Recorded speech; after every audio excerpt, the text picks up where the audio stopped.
You've been told the same story since childhood.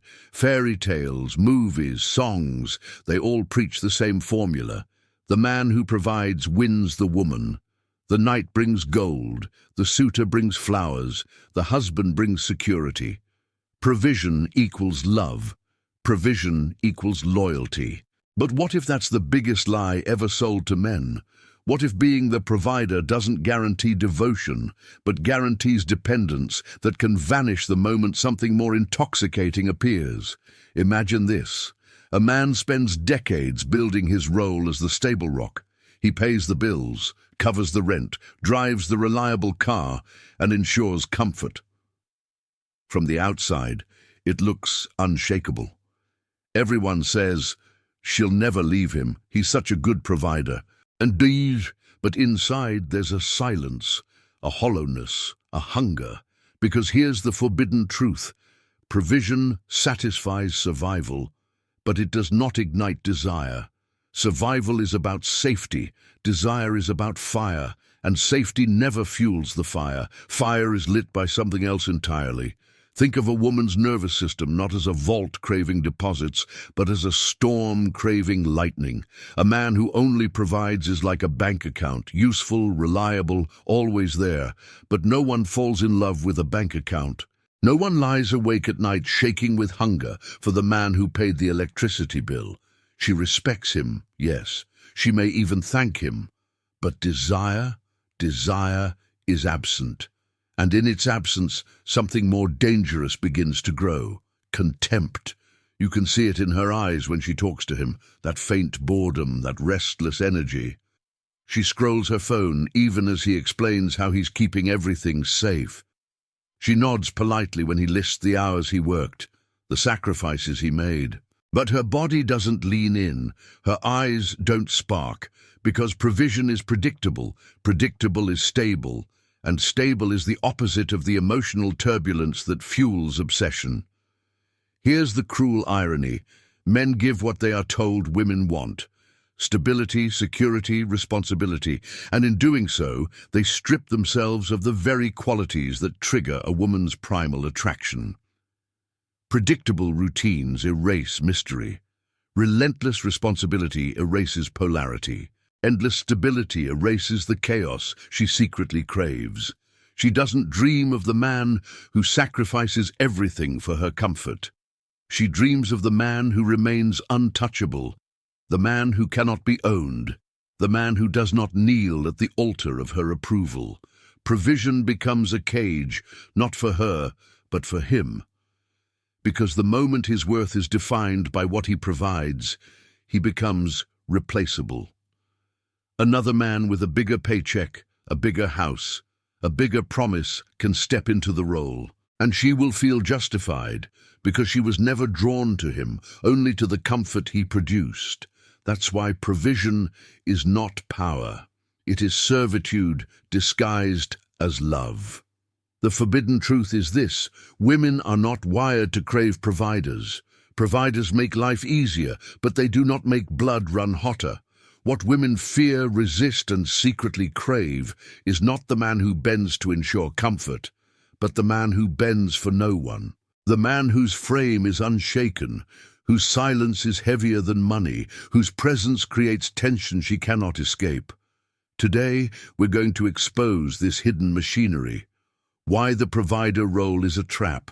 Why it bankrupts men not financially, but spiritually. And what women actually respond to when their words say one thing, but their actions reveal another. You've been told to be the safe man. The truth is, safe men are abandoned every day. She doesn't want safety. She wants gravity. She wants danger without recklessness, chaos without collapse, power without apology.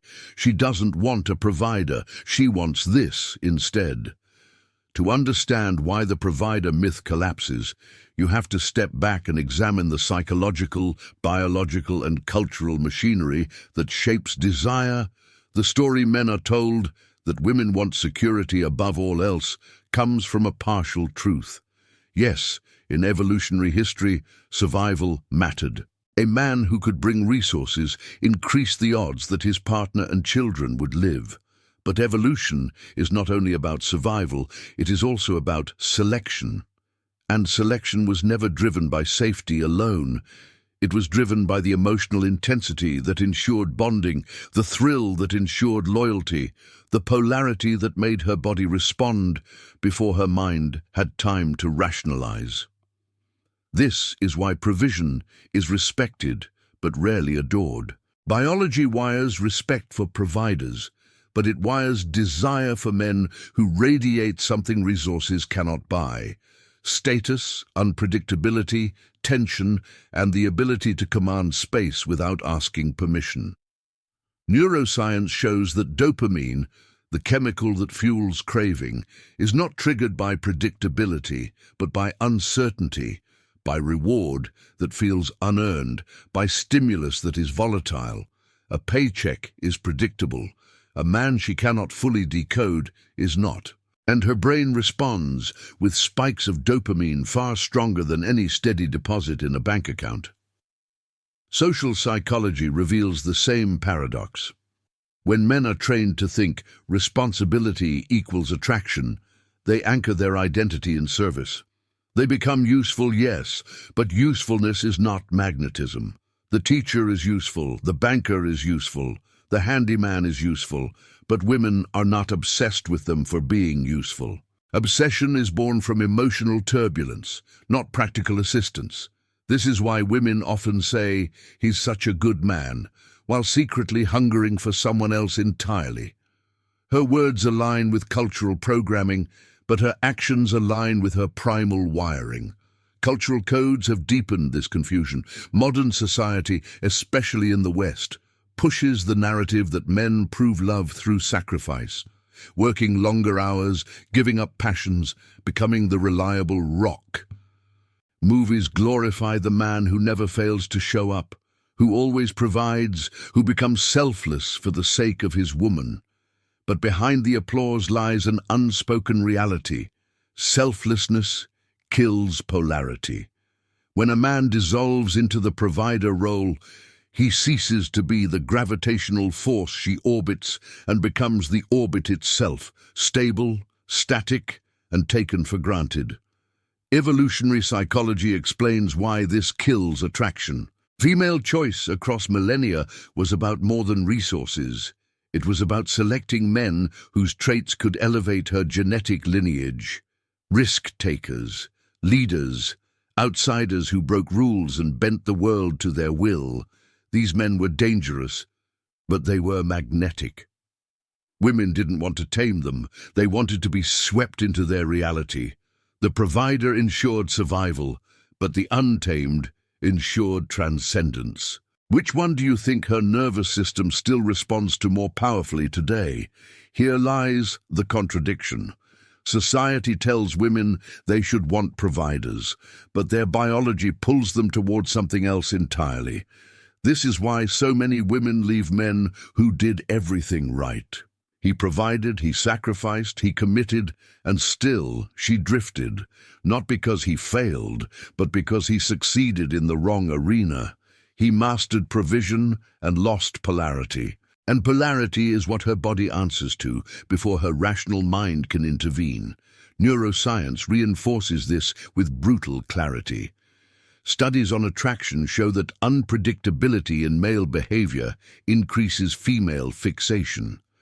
When a man is not entirely available, when his attention is scarce, when his frame remains centered, regardless of her storms, her dopamine system lights up. Predictability dulls it. Provision guarantees predictability. And so, the more he provides, the safer she feels, but the less she craves him. This is why relationships built purely on provision collapse silently. On paper, everything looks correct. Bills are paid, life is stable, routine is intact.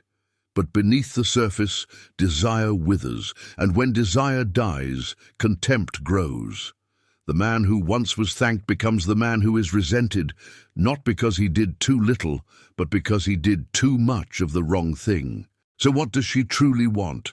Not endless safety, not provision that erases polarity. What she wants is tension, the kind only found in a man who cannot be fully controlled. She wants to feel chosen, not secured. She wants to feel magnetized, not managed. Provision might win respect, but respect alone never won desire. Now let's break down the 5 hidden mechanisms that explain why the provider role fails to ignite true desire and what she secretly responds to instead. 1. The security paradox. Safety feels good, but it kills intensity. When a man becomes the embodiment of security, he eliminates the very tension that desire feeds on. Stability dulls dopamine. Example: she thanks her husband for always being reliable, but she fantasizes about the stranger who walked away without explanation. The paradox is simple. What she says she wants, security, is the very thing that erodes her attraction once she gets it. 2. The predictability collapse. Human brains are wired to crave unpredictability. Intermittent reward creates stronger fixation than constant reward. A provider offers constant reward, food, shelter, bills paid. It becomes background noise. Example: she barely notices the consistency of his provision, but her heart races when a man cancels plans at the last minute because he has his own priorities. Predictability collapses polarity. Unpredictability sparks obsession. 3. The utility trap. Provision frames a man as useful, not magnetic. Usefulness wins gratitude, but gratitude is not desire. A woman may say, "He's such a good man, he takes care of everything." But when her body responds to another man, it's because he is not defined by utility. Example: the provider fixes the sink. The other man makes her pulse race by saying nothing and holding eye contact. One is useful, the other is irreplaceable. 4. The replaceability factor.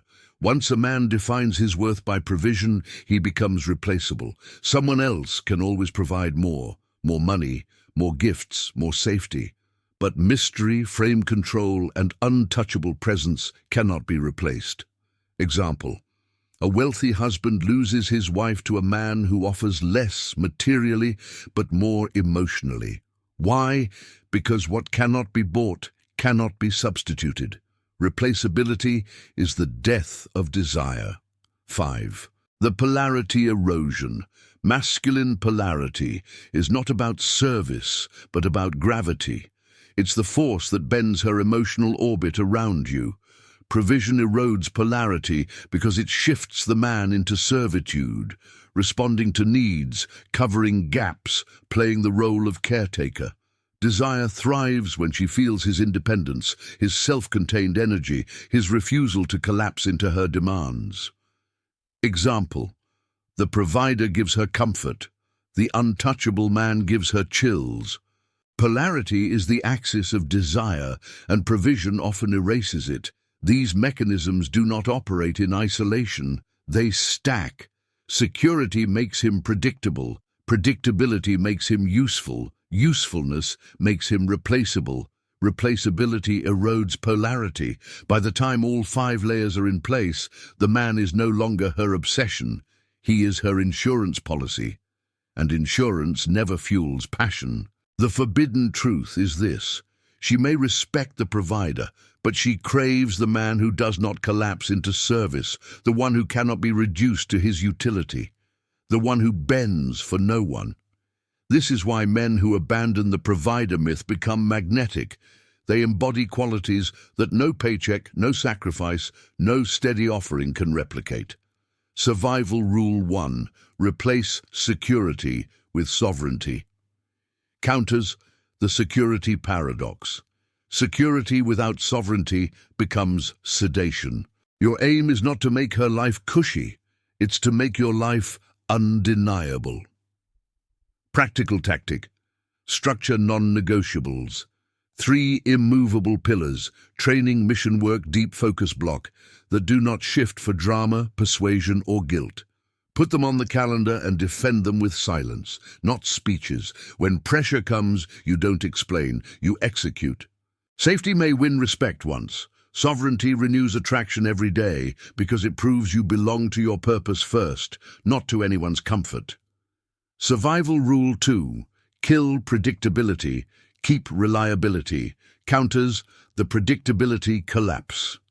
Predictability is dead routine. Reliability is disciplined follow-through with living edges.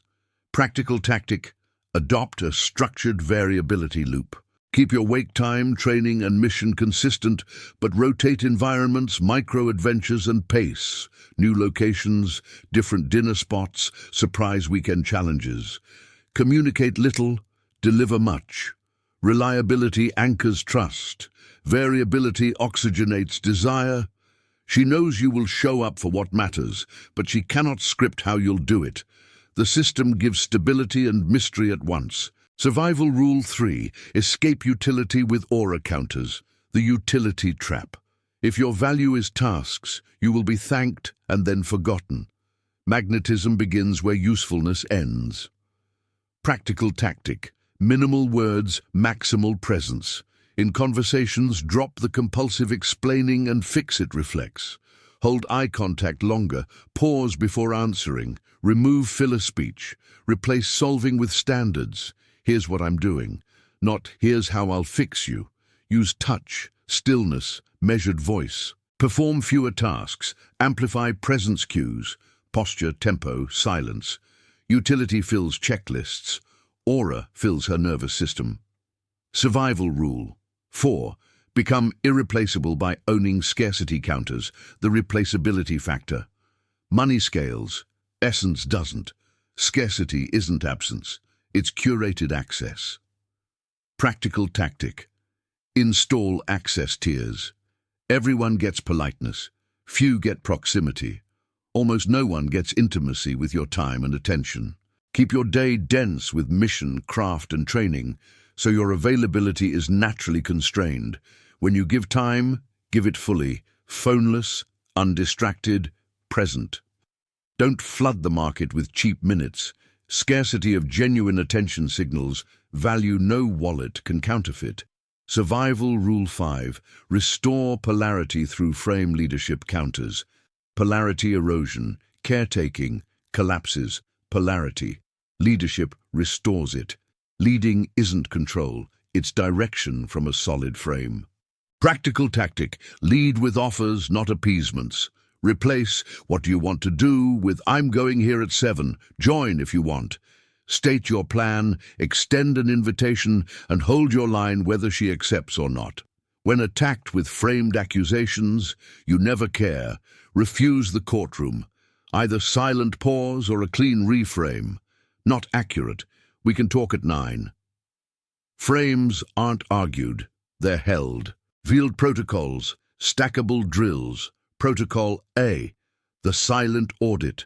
For 7 days, track every time you explained yourself without being asked, over-texted, or volunteered fixes. Each mark equals a small surrender. Your aim next week: cut the marks in half by replacing explanations with decisions and presence. Protocol B, the dopamine detox window.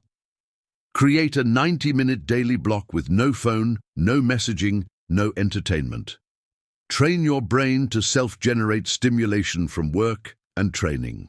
Men who need constant pings become providers of comfort. Men who generate internal voltage become sources of gravity. Protocol C, the 2-1 ratio. For every yes you say to someone else, say 2 yeses to your mission. Reps finished, pages written, deals advanced. This restores the energy gradient in your favor and prevents provision fatigue that bleeds your edge.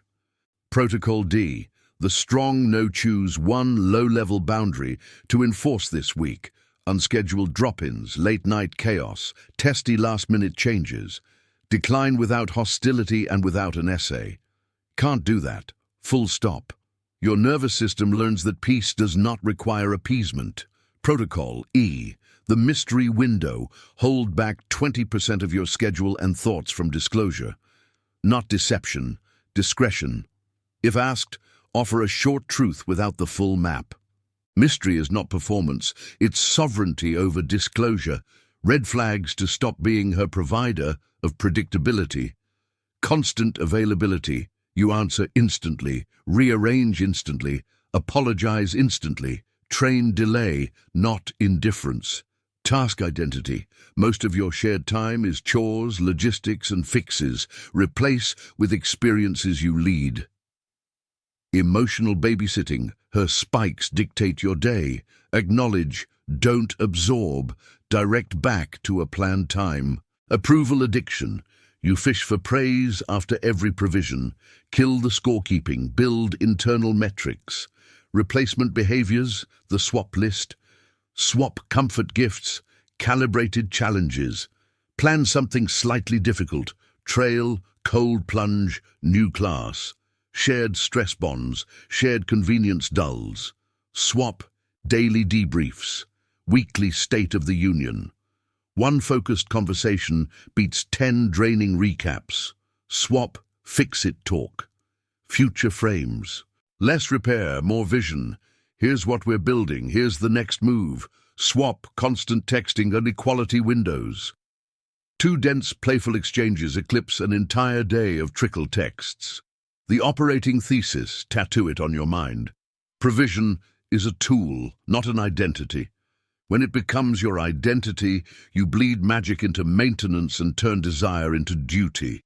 Your job isn't to be her safety net, it's to be the mountain, steady, sovereign, alive at the edges. Stack the rules. Sovereignty over security, reliability with variability, aura beyond utility, curated scarcity, frame leadership.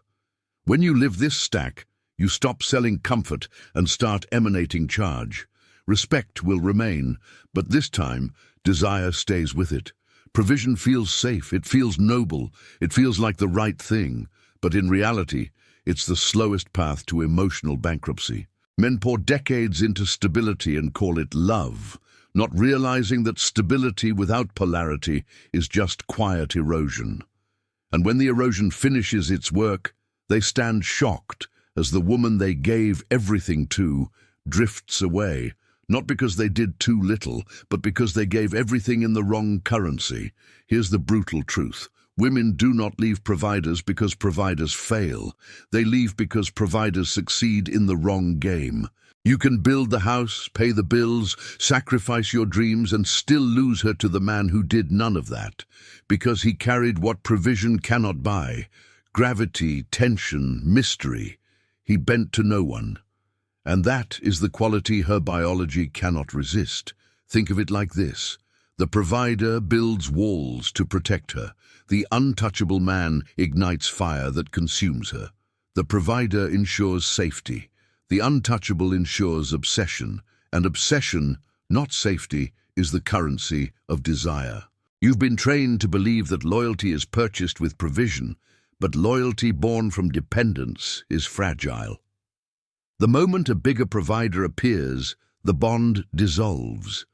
Loyalty born from desire, however, is unbreakable because it isn't built on what you give, but on who you are. That's the system you are trapped inside, a system that tells you to provide, to sacrifice, to anchor yourself to responsibility, only to watch that very role strip away the polarity that could have kept her. And unless you wake up, the same fate awaits you.